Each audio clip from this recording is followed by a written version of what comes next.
Welcome to academy of physics. Last લેક્ચરની અંદર આપણે વિદ્યુતભાર પ્રેરણ એટલે શું, તેના રિલેટેડ કઈ રીતે સમ આવી શકે તે આજે આપણે જોઈશું. ત્યાર પછી આપણે કુલમના નિયમ વિશેની માહિતી લઈશું. ચાલો આજે એક એક્ઝામ્પલ આપણે લઈએ. દાખલા તરીકે તમને એવો ક્વેશ્ચન આપ્યો છે કે બે ગોળાઓ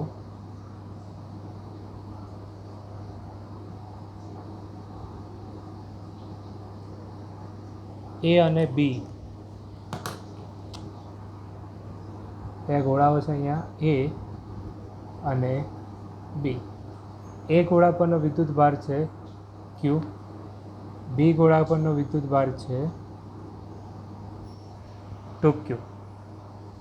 હવે તમને ક્વેશ્ચનમાં એવું કહેવામાં આવે છે કે જ્યારે ધાતુનો ગોળો એ કોઈ વિદ્યુતભાર રહિત ગોળા સી, આપણે અહીંયા એક વિદ્યુતભાર રહિત ગોળો છે એટલે વિદ્યુતભાર રહિત હોવાથી એનો વિદ્યુતભાર આવશે Q = 0. અને બીજો વિદ્યુતભાર રહિત ગોળો છે ડી કે જેનો વિદ્યુતભાર પણ આવશે Q = 0. હવે ક્વેશ્ચનમાં તમને એવું આપ્યું છે કે જ્યારે Q જેટલો વિદ્યુતભાર ધરાવતો ગોળો એ વિદ્યુતભાર રહિત ગોળા સીના સંપર્કમાં લાવી અને છૂટો પાડવામાં આવે છે, તે જ રીતે વિદ્યુતભારિત એટલે કે 2Q વિદ્યુતભાર ધરાવતો ગોળો બી અને વિદ્યુતભાર રહિત ગોળો ડી એકબીજામાં સંપર્કમાં લાવીને છૂટા પાડવામાં આવે છે. તો ગોળા કેપિટલ એ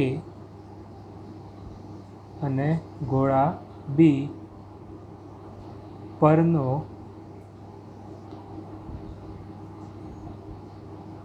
વિદ્યુતભાર સંપર્ક કરાવ્યા પછી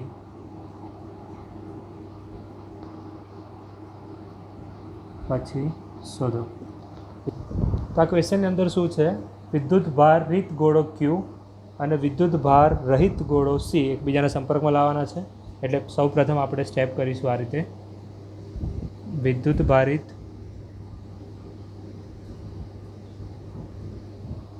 ગોળો એ અને સી એકબીજાના સંપર્કમાં આવશે. અહીંયા વિદ્યુતભાર છે ક્યુ, અહીંયા વિદ્યુતભાર છે Q = 0. તો અહીંયા ટોટલ વિદ્યુતભાર થશે ક્યુ. જ્યારે એનો સંપર્ક છોડવામાં આવે એટલે કે સંપર્ક બાદ ગોળા એ અને ગોળા સીમાં એક સમાન વિદ્યુતભાર વિતરિત થશે, જેનું મૂલ્ય ટોટલ વિદ્યુતભાર છે અહીંયા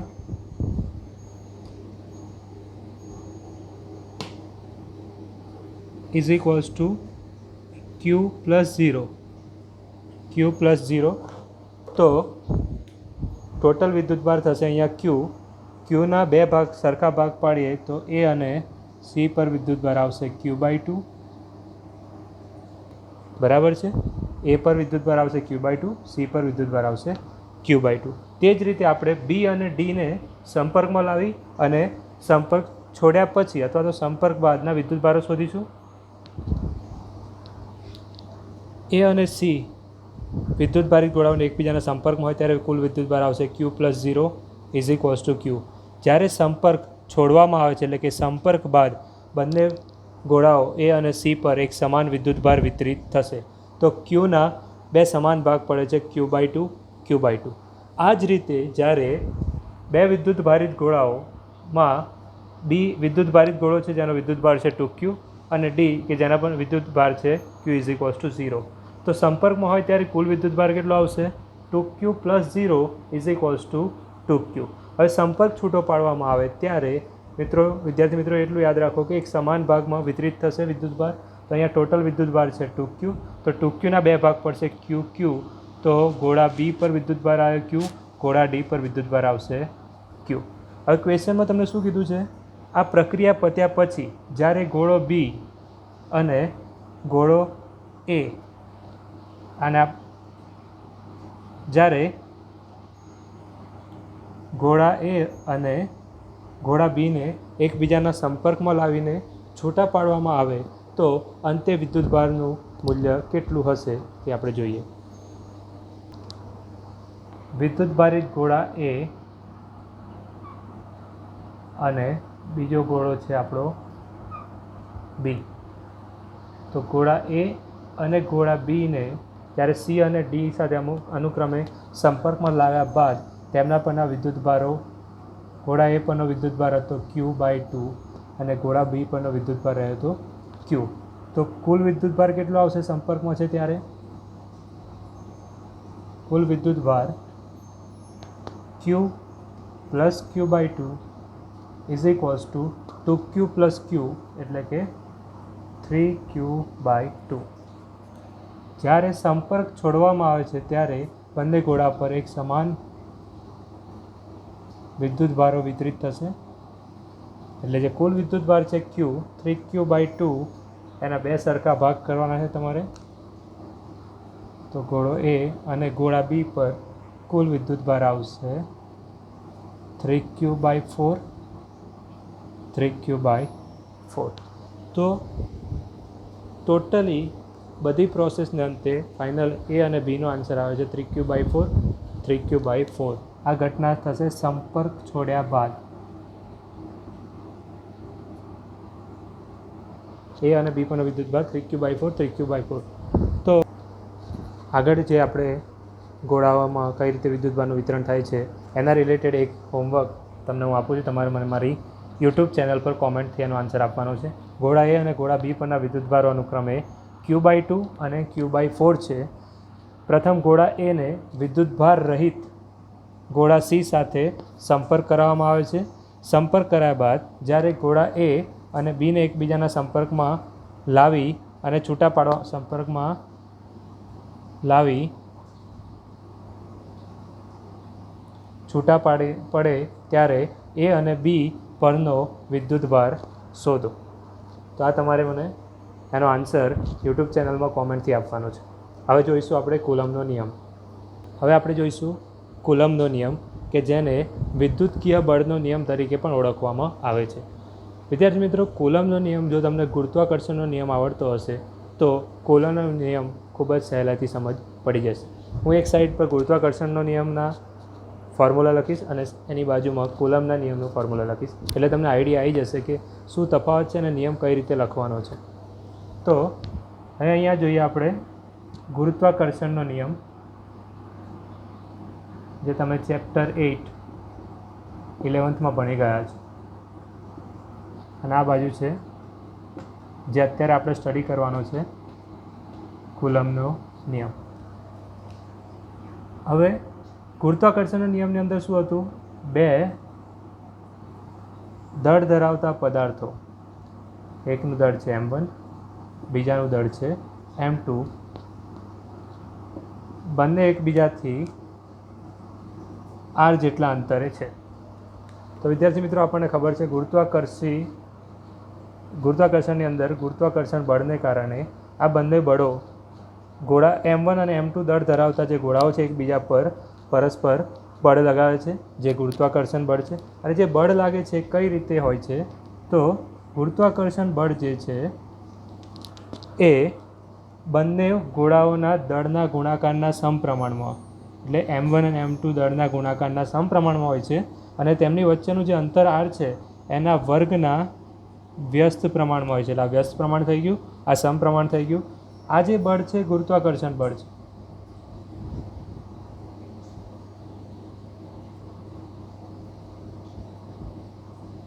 તો ગુરુત્વાકર્ષણ બળ એ દળોના ગુણાકારના સમપ્રમાણમાં અને તેમની વચ્ચેના અંતરના વર્ગના વ્યસ્ત પ્રમાણમાં હોય છે.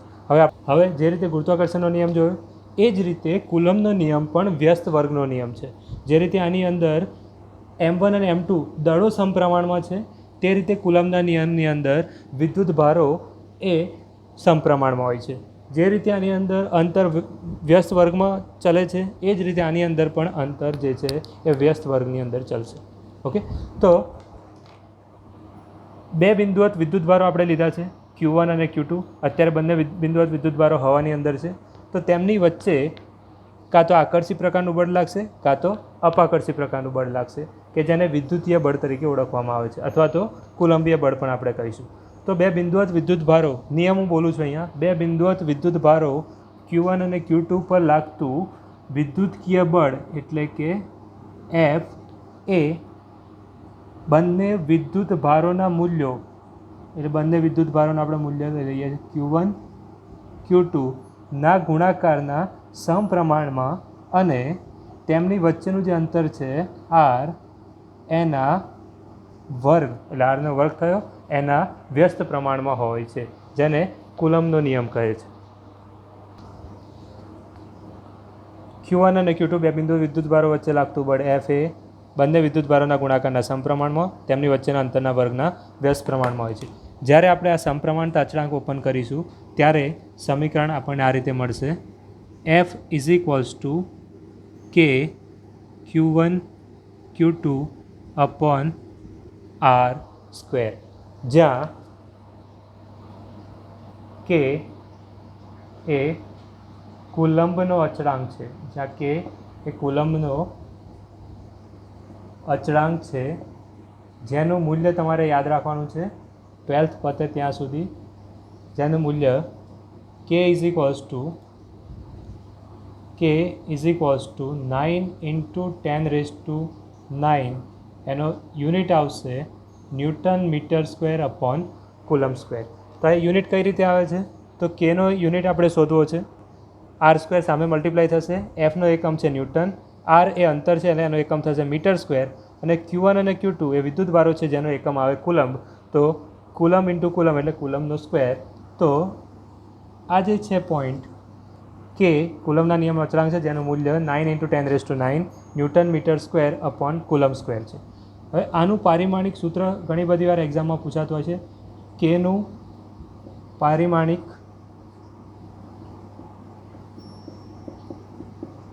સૂત્ર. તો કેનું પારિમાણિક સૂત્ર તમારે આ એકમથી શોધવાનું છે. તો કેનું પારિમાણિક સૂત્રને હંમેશા આ રીતે લખાતું હોય છે. ન્યૂટનનું પારિમાણિક સૂત્ર તમને ખબર હશે, ન્યૂટન એટલે કેજી મીટર પર સેકન્ડ સ્ક્વેર, એના પરથી કેજી એટલે m1, મીટર એટલે L1, સેકન્ડ સ્ક્વેર છે પણ ઉપર આવશે એટલે -2, એટલે m1 L1 minus T -2, m1 L1 T -2 into m એ મીટર છે તો મીટરનું આવશે L square divide by coulomb સ્ક્વેરનું a સ્ક્વેર ટી સ્ક્વેર, કુલમ્બનો આવે છે 80 પણ 80નો સ્ક્વેર એટલે a સ્ક્વેર ટી સ્ક્વેર, જ્યાં a એમ્પિયર છે અને t એ સમય માટેનું છે. કુલમ્બના અચળાંક કેનું પારિમાણિક સૂત્ર આવશે m1 L2 છે, L1 છે એટલે ટોટલ થઈ જશે L3, T2 છે ઉપર આવશે એટલે માઇનસ થશે એટલે T -4, a પણ ઉપર આવશે એટલે -2. તો કુલમ્બના અચળાંક કેનું પારિમાણિક સમીકરણ આવશે m1 L3 T -4 a -2. સ્થિત વિદ્યુતશાસ્ત્રની અંદર કુલમ્બનો અચળાંક કે જે છે એને 1/4πε0 કહે છે, જ્યાં ε0 એ શૂન્ય અવકાશની પરમિટિવિટી છે, શૂન્ય અવકાશની પરમિટિવિટી દર્શાવે છે. ε0 જે છે એનું મૂલ્ય 8.854 10⁻⁻12. કે અને ε0 એકબીજાના વ્યસ્ત છે એટલે એનો એકમ જે છે એ પણ વ્યસ્ત થશે. તો ε0નું મૂલ્ય આવશે 8.854 into 10⁻12 newton metre square upon coulomb square છે એનું વ્યસ્ત થશે એટલે coulomb square upon newton metre square. તો ε0નો એકમ coulomb square upon newton metre square, એનું મૂલ્ય આવશે 8.854 ઇન્ટુ 10⁻12. કેનું ડાયમેન્શનલ ફોર્મ્યુલા જે છે એ જ પણ વ્યસ્ત એ શૂન્યાવકાશની પરમિટિવિટીનું પારિમાણિક સમીકરણ થશે. ε0 જે શૂન્યાવકાશની પરમિટિવિટી છે તેનું પારિમાણિક શોધવા માટે આપણે જે કેનું પારિમાણિક સૂત્ર છે m1 L3 T -4 a -2, તો જ્યાં પ્લસ ઘાત છે તે માઇનસ થઈ જશે એટલે 1 અને 3 માઇનસ થઈ જશે અને જે માઇનસ ઘાત છે એ પ્લસ થઈ જશે. તો પરમિટિવિટીનું પારિમાણિક સૂત્ર આ રીતે આવશે m-1 L -3 T4 a square. તો વિદ્યાર્થી મિત્રો, કેનું પારિમાણિક સૂત્ર, કેનું મૂલ્ય, કેના એકમ, પરમિટિવિટી એટલે એપ્સિલોન નોટનું મૂલ્ય, એપ્સિલોન નોટનો એકમ અને એનું પારિમાણિક સમીકરણ. આ ખૂબ જ ઇમ્પોર્ટન્ટ છે. હવે આપણે કુલમ્બના નિયમનું વિધાન લખીશું. આગળ જે રીતે મેં તમને સમજાવ્યું એના પરથી આપણે કુલમ્બના નિયમનું વિધાન તરફ જઈએ. કુલમ્બનો નિયમ શું કહે છે? બે બિંદુવત વિદ્યુત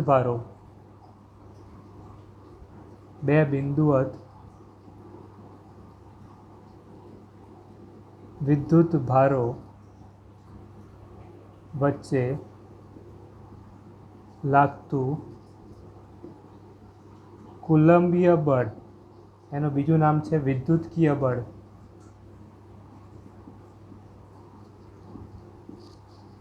તે વિદ્યુત ભારોના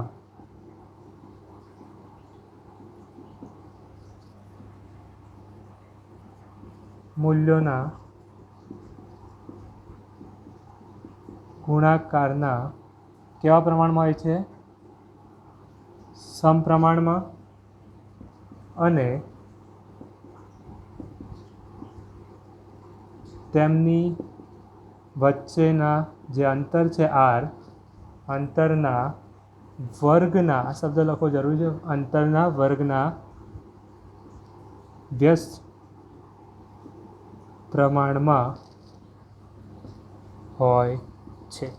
આ જે વિધાન છે, બે બિંદુવત વિદ્યુત ભારો વચ્ચે લાગતું કુલંબીય બળ અથવા વિદ્યુતકીય બળ તે વિદ્યુત ભારોના મૂલ્યોના ગુણાકારના સમપ્રમાણમાં અને તેમની વચ્ચેના અંતરના વર્ગના વ્યસ્ત પ્રમાણમાં હોય છે. એટલે આપણું ઇક્વેશન આ રીતે આવતું હતું: F = K Q1 Q2 upon R². તો ગુણાકારના સમપ્રમાણમાં, વર્ગના વ્યસ્ત પ્રમાણમાં. તો આપણો કુલમ્બના નિયમનું ઇક્વેશન આ રીતે આવશે: F = K, કે જે કુલમ્બના નિયમનો અચળાંક છે, Q1 Q2 upon R². જ્યારે K = 1/4πε0 મૂકવામાં આવે ત્યારે ઇક્વેશન બની જશે 1/4πε0 Q1 Q2 upon R². આ જે છે એને કુલમ્બના નિયમનું અદિશ સ્વરૂપ કહે છે. તો જ્યારે તમને પૂછાય કે કુલમ્બના નિયમનું અદિશ સ્વરૂપ સમજાવો ત્યારે તમારે આ નિયમ લખવાનો, પછી સ્ટેપ બાય સ્ટેપ મેં જે આગળ એક્સપ્લેન કર્યું છે એ પ્રમાણે ઇક્વેશન તારવવાનું અને લાસ્ટ ઇક્વેશન આવું આવશે જે કુલમ્બના નિયમનું અદિશ સ્વરૂપ બતાવે છે. કુલમ્બના નિયમનું સદિશ સ્વરૂપ આપણે નેક્સ્ટ લેક્ચરની અંદર જોઈશું.